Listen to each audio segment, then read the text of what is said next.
Sa mga nagbabalak pong pumunta ng Japan o mag-travel sa Japan, panoorin niyo po muna tong video na to at baka po makatulong sa inyo itong mga tips at ano-ano ang mga dapat gawin when you are traveling to Japan. But before we start, my name is Liz and welcome to my channel.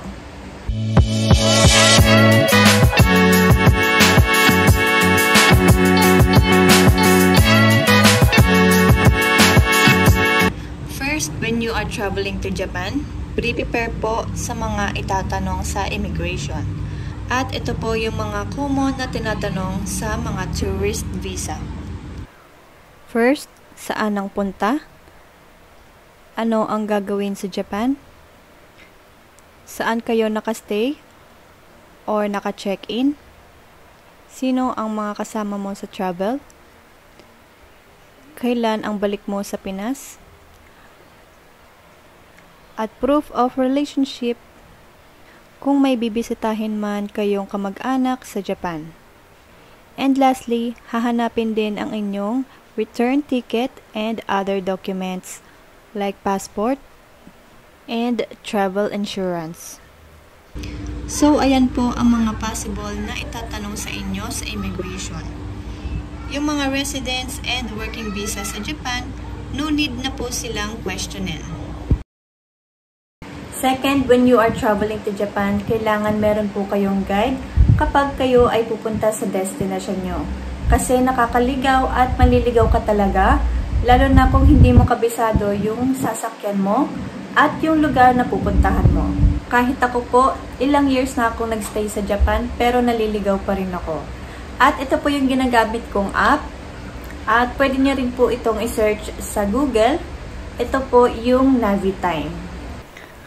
Okay, so ituturo ko po muna sa inyo kung paano gamitin yung Navitime. Ito po yung ginagamit ko sa Japan, lalo na kapag may pupuntahan ako. Ayan, para hindi po tayo maligaw. Okay, so first, i-click lang po yung Google. Ayan, and search po ang Navitime. Ito pong Navitime, pwede nyo pong i-download sa application store ninyo or i-search na lang po sa Google. Okay, so para sa akin po, mas madali po kung isa-search nyo po ito sa Google kasi sa Google meron pong English translator.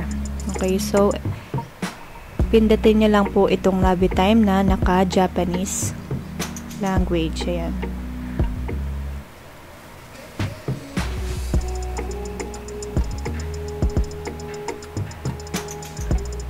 Okay, so as you can see here, meron pong Japanese and English translator. Ayan, so i-click po natin yung English. And then, for searching for your travel destination, i-click lang po itong route search. Okay, so for example, from Machida to Yokohama. So, for example, sa Yokohama, Chinatown ang aking destination. And then, click search. Okay, so magagamit nyo rin po itong Navitime. Lalo na kapag meron po kayong destination na pupuntahan sa Japan. Okay, then i-click lang po ulit yung English translator. Scroll down. So, ito po yung mga choices po kung saan pwede po kayong sumakay. And nakalagay na rin po dito kung magkano po yung magagastos ninyo sa transportation po ninyo. Okay, so ayan, for example, for train. So, ito po may mga color box na po. Ito po yung symbol ng train. At naka-indicate na po dito kung anong train station po ang sasakyan po ninyo. At kung ilang oras na rin po yung travel time ninyo. Ayan, so ganun lang po kadali gamitin itong Navitime. Okay, at ituturo ko pa po sa inyo yung isang app na Navitime. Again, i-click lang po yung Google. Itong app na to, pwede nyo rin po itong i-download sa inyong App Store. Ito pong app, automatic, naka-English version na po siya. Okay, so i-type lang po natin ang Navitime.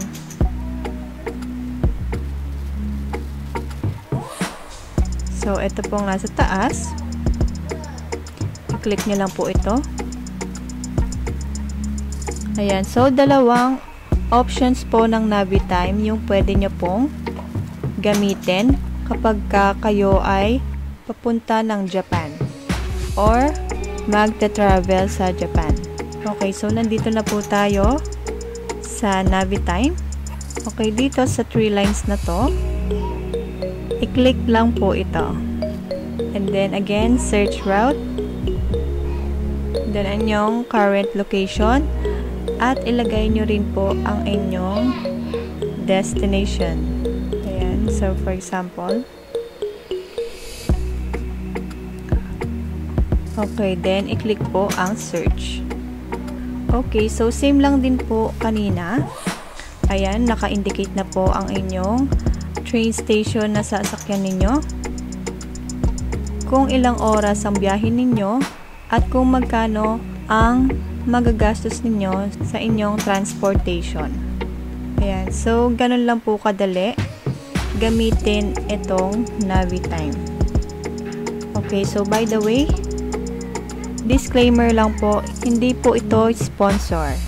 Ayan. So, at least kapag pupunta po kayo ng Japan or magta-travel po kayo sa Japan, ayan, ay mag-guide po kayo ni Navitime.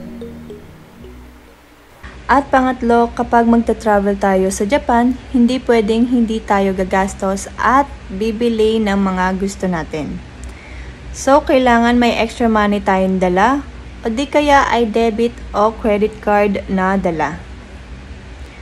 At ito po yung mga card na pwedeng gamitin sa Japan. Una, ang GCash debit card. Kadalasan ito talaga ginagamit ng mga travelers kapag pupunta ng ibang bansa. Next, ang Maya debit card. At pangatlo, ang GoTime debit card. Honestly, ito pong tatlo na to ay never ko pa pong nagamit sa Japan. But based on my source, ito po yung madalas nilang gamitin kapag pupunta sila ng ibang bansa. Especially sa Japan. At kahit saan sa Japan ay merong ATM kung saan pwede kayong mag-withdraw.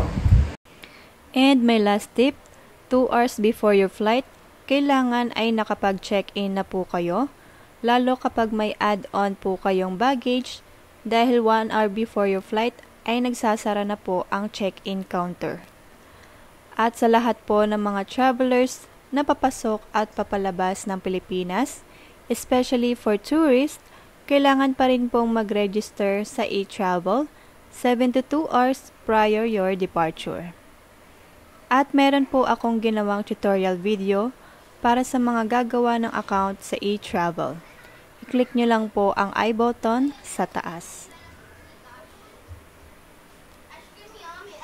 And that's it for my tips and things to do when you are traveling to Japan. So, sana po nakatulong itong video na to at kung nagustuhan nyo, please don't forget to like and subscribe to my YouTube channel. Once again, this is Liz Kalim. Thank you for watching. God bless and see you on my next vlog. It's not a game, it's a rich thing.